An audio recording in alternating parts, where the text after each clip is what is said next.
Selamat datang kembali di Sahabat Gerakan Rakyat Channel. Editorial politik, hukum dan budaya, dengan narasi tajam, cerdas, dan aktual.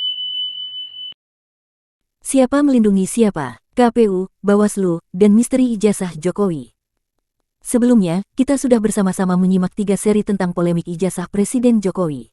Pada seri pertama, kita membahas akar persoalan, mengapa isu ini muncul dan mengapa publik tidak berhenti memperdebatkannya.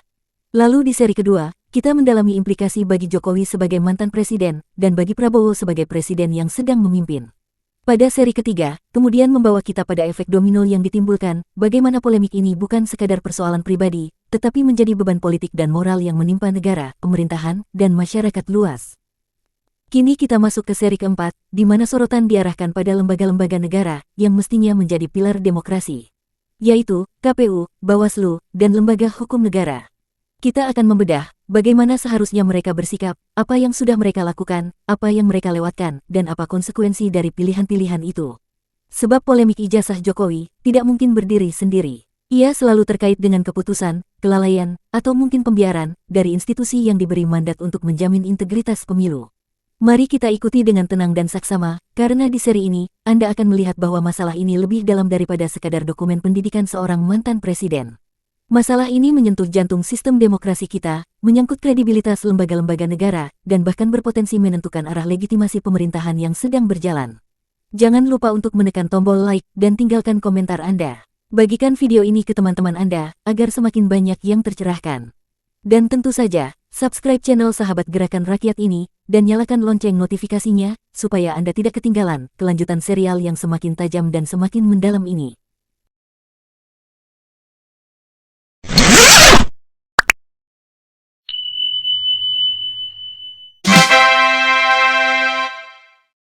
Polemik ijazah Jokowi, dan peran KPU, Bawaslu, serta lembaga hukum negara lainnya.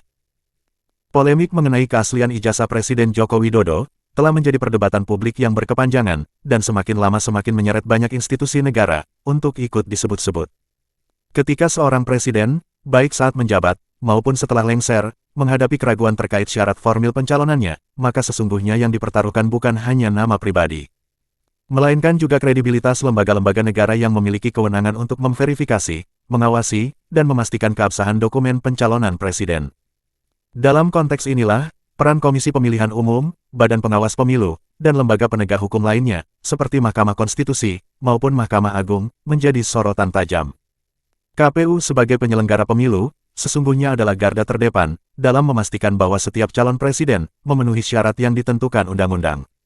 Dalam kasus Jokowi, KPU pada 2 periode pencalonannya, baik 2014 maupun 2019, telah menerima dokumen ijazah yang dilampirkan, diverifikasi, dan kemudian dinyatakan sah untuk melanjutkan proses pencalonan. Artinya, secara hukum administrasi, KPU telah melaksanakan kewenangannya.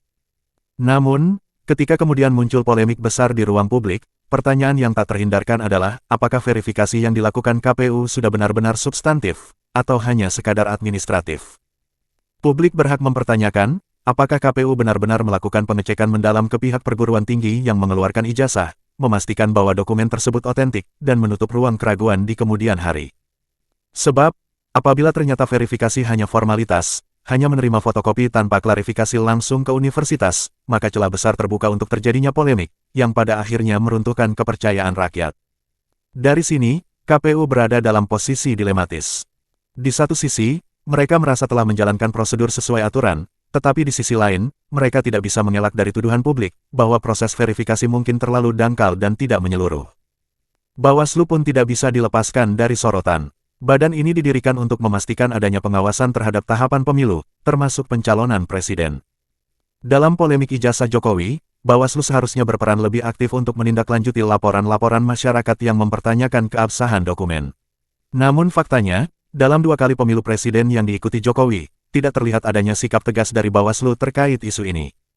Padahal, fungsi pengawasan bukan hanya mencatat laporan, melainkan juga menindaklanjuti dengan investigasi atau klarifikasi ke pihak terkait. Ketidakberanian Bawaslu bersuara atau bersikap tegas, akhirnya menimbulkan kesan bahwa lembaga pengawas pemilu ini lebih condong untuk menghindari polemik daripada menghadapi masalah mendasar yang sebenarnya sangat krusial bagi legitimasi pemilu.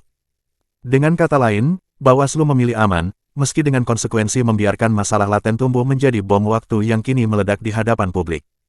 Lembaga hukum seperti Mahkamah Konstitusi dan Mahkamah Agung juga tidak bisa luput dari pembahasan.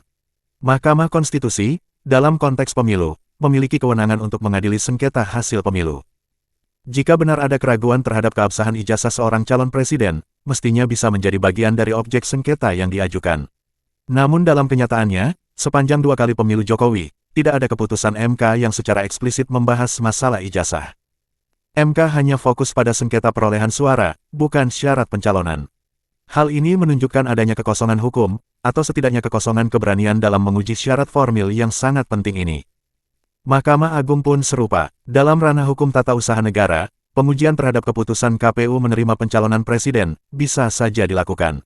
Namun, nyaris tidak ada upaya serius untuk menggugat hal ini di jalur hukum. Kalaupun ada upaya, hasilnya selalu berakhir dengan putusan yang tidak substantif. Situasi ini membuat publik menilai bahwa lembaga hukum cenderung menghindari isu-isu yang berpotensi mengguncang stabilitas politik nasional, meskipun mengorbankan rasa keadilan dan keterbukaan informasi publik.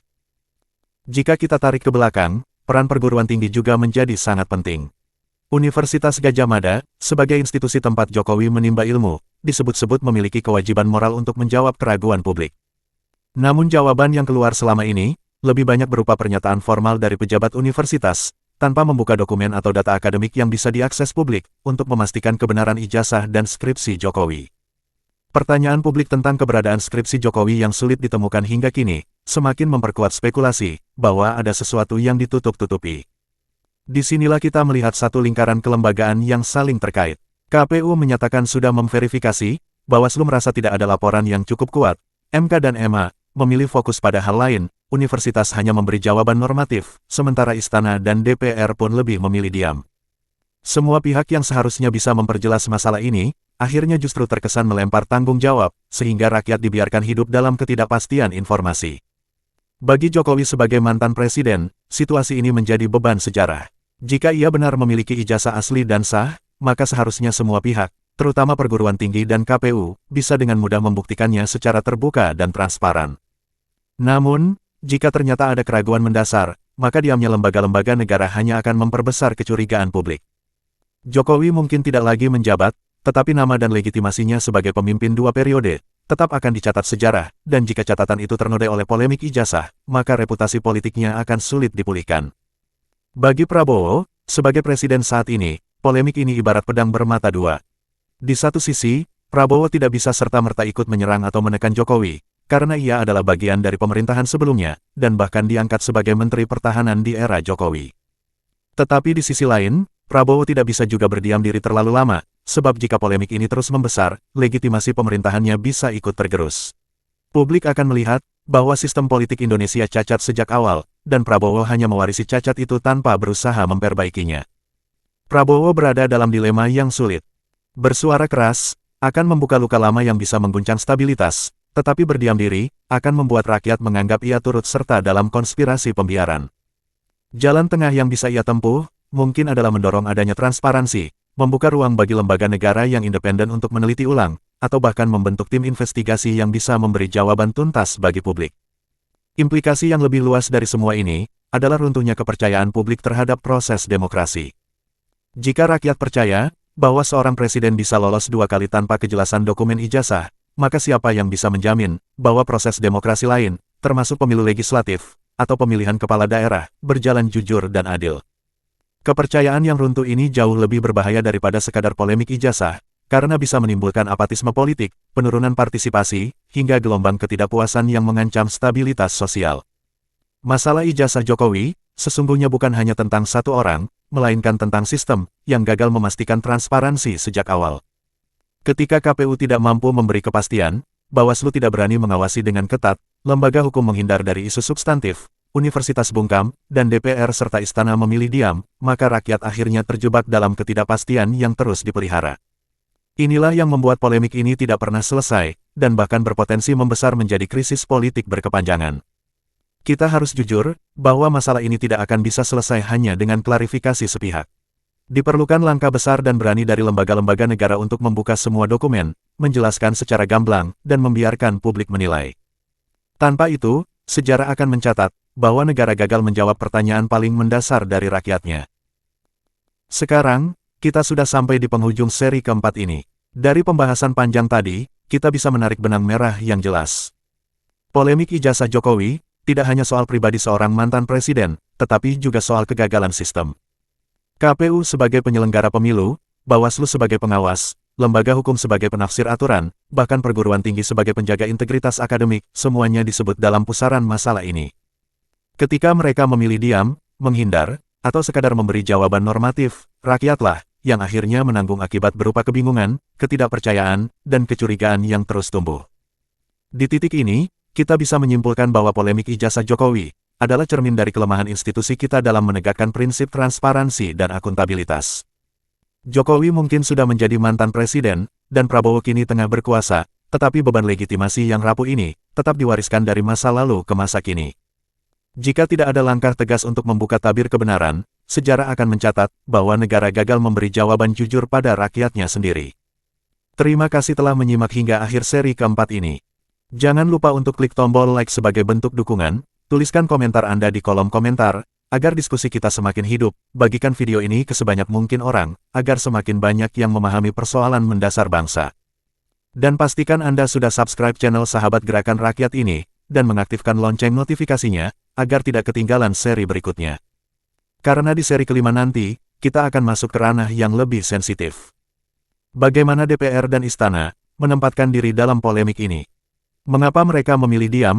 Apa risiko dari sikap itu? Dan apa dampaknya bagi hubungan kekuasaan antara legislatif dan eksekutif? Pastikan Anda tetap bersama kami, karena jawaban atas pertanyaan-pertanyaan itu akan membuka lapisan baru dari kontroversi yang tidak pernah selesai ini.